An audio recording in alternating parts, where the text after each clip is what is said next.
Good morning, you guys. This is Rafael Eledge from Relics.com in Savannah, Tennessee, and I am happy today. Today's a good day. We're getting to be together again today. We're going to talk about something pretty, and when we're talking about pretty cloth, I figured I'm going to wear my suit that I like so much. It's got my swords on it. It's got my pistols on it. Got my Gatling gun on the back. It was a gift, and I am so thankful for it.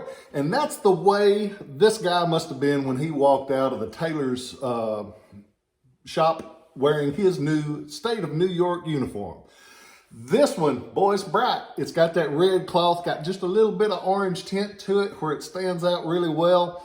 But it's about 1820s, 1830s. And how do we date that? There's a couple of ways that you can tell an early coat from a later coat. But first, you got to be careful because they have reproduced a lot of uniforms over the years, and you don't want to be caught paying a lot of money for a little bit of money coat. So be sure you know who you get it from and that they'll guarantee it, because if they won't guarantee it today, they sure ain't going to stand behind it tomorrow. Back to the coat. An early coat, look how tall that collar is. Look how big that is. The later coats, the collars go down. When you see those pictures of the even more of 1812 kind of time frame with Andrew Jackson, man, his collar is up, looks like it's going to poke him in the ear.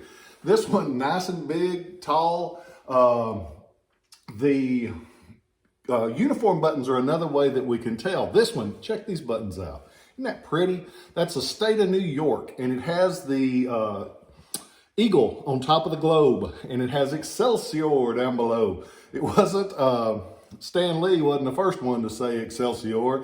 The State of New York has used it for a long, long time. These buttons are really cool. If you go onto the website, Relics.com, and go under non-excavated or under buttons, under the categories, click on New York State Seal buttons. It's a great button to collect because there's so much variety.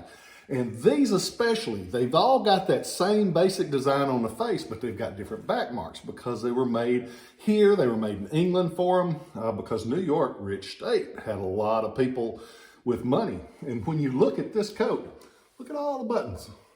3 rows on the front, on the cuff, there's 3 coat buttons, 2 cuff buttons. And on the back, there's even more. Check out the back. I mean, they put buttons everywhere. Whoever designed this button coat to start with must have owned a button factory because there's buttons everywhere.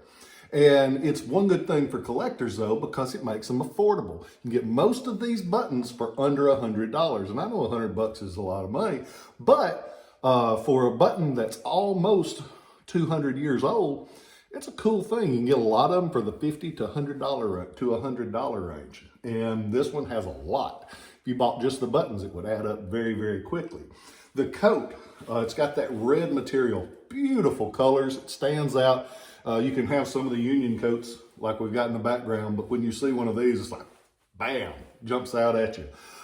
It still has some of the original cotton striping on it, which is kind of cool. And you can see when you look at this one, you don't have to wonder, is that an old one or not? This thing got to look. It's just got a beautiful color all over. The back of the coat, let's see if we can turn him around. It's what they call a swallowtail. It has, and there's those buttons we were talking about, but it comes down to a point. It's a beautiful coat, almost 200 years old. Will look great in your office, in your collection. Be a great gift for your wife or a loved one. It's just a pretty coat. And you can go onto the Relics.com website and you can see it from all angles. You can see those buttons. Go underneath the buttons. There's 2 states that had some of the coolest Civil War buttons, and they're still affordable. Go under New York and go under Massachusetts.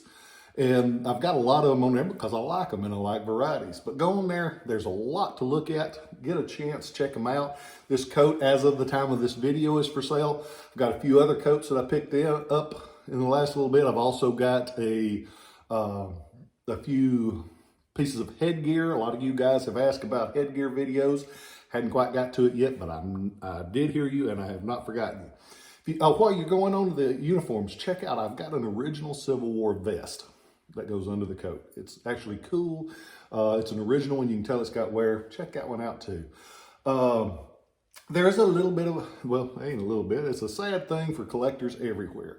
Last week, this guy passed away.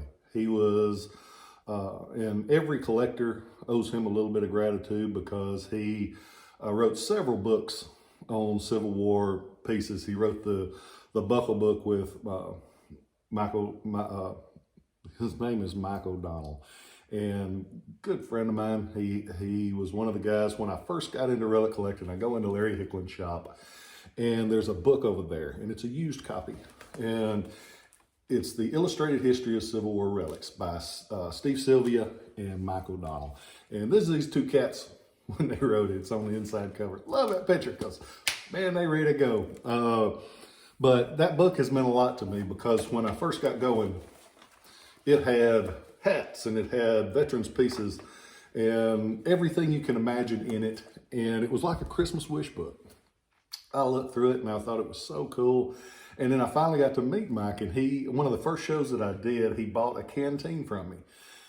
And I thought, I saw an author a canteen. Holy cow, that's so cool. And then it was used in one of the books because he wrote a book on canteens. He wrote the one on buckles with J. Duncan Campbell. He and Steve wrote a canteen book, and then they upgraded it later. But just a wealth of knowledge, and he was one of those guys, he didn't mind sharing it with you. A lot of times those early, when I was just getting going, a lot of them guys knew that stuff, but they weren't gonna let it go, especially if it meant that they were gonna have competition down the road. He wasn't that way. So I didn't know Mike's family, but my heart goes out to him because the collecting community was better off because he was here. And we wish you Godspeed, my friend, and thank you for all that you did for us. And don't forget to tell those people that mean a lot to you that they mean a lot to you. I hope you guys are well. Go on to ShilohRelics.com. Check this code out. Check a lot of other things out. Order a lot and often. And I appreciate you. Hope you guys have a great week, and we'll catch you next time.